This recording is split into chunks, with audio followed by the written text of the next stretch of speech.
From Fresno, California, just finished installing a Pfister faucet. We got this from Home Depot as an exclusive there. So there's your documentation. It's a widespread faucet, but you know, then it's 4-inch center holes. But they had a little mini spread faucet in there, so we got this back in there. The holes are oversized. When they drilled the holes, I don't know what they did. I think they were a little too close. And so they drilled another hole. So you got multiple holes. It was kind of hard to get it sealed. So put some silicone in there. And so that's good. That's your faucet, the Ladera LFO49-LR.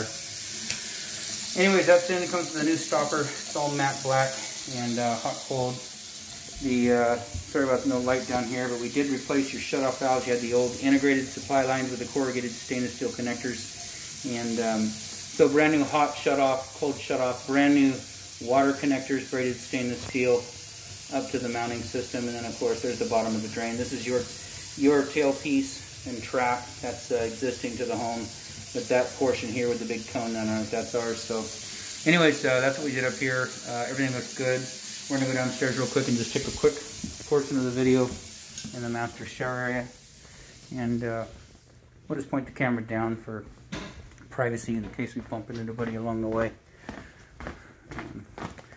But the master shower is the old Pfister valve in the wall, I think the OX7. And the hot side, when you open it up, it was squirting water out of the hole. And so we got a Pfister, contacted Pfister. They directed us to the 910 035 or 305.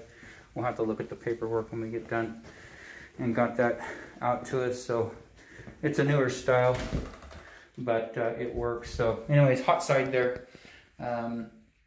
It's just a stem that goes in there with a bushing, a little rubber gasket at the bottom that seats. So similar to a faucet outside, you open it and the rubber comes away from the back, and then you close it and it pushes against the back.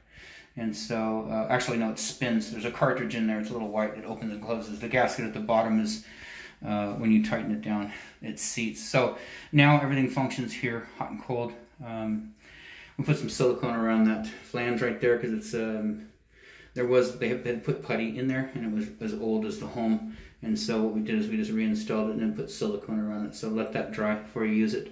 Anyways, it's functional now. So hot, you know, hot up and down, cold up and down, opposite direction. Interchangeable, hot and cold stem. So at least we know what you've got installed here and that it does work. Before we put the trim on, we did take a flashlight and shine it in to make sure there's no dripping in the wall, because once you put the trim on, you just don't know what's going on in there. So we ran the water first, checked inside, everything was good, and then put your trim back on. So everything looks good here. Outside of that, this installation is done.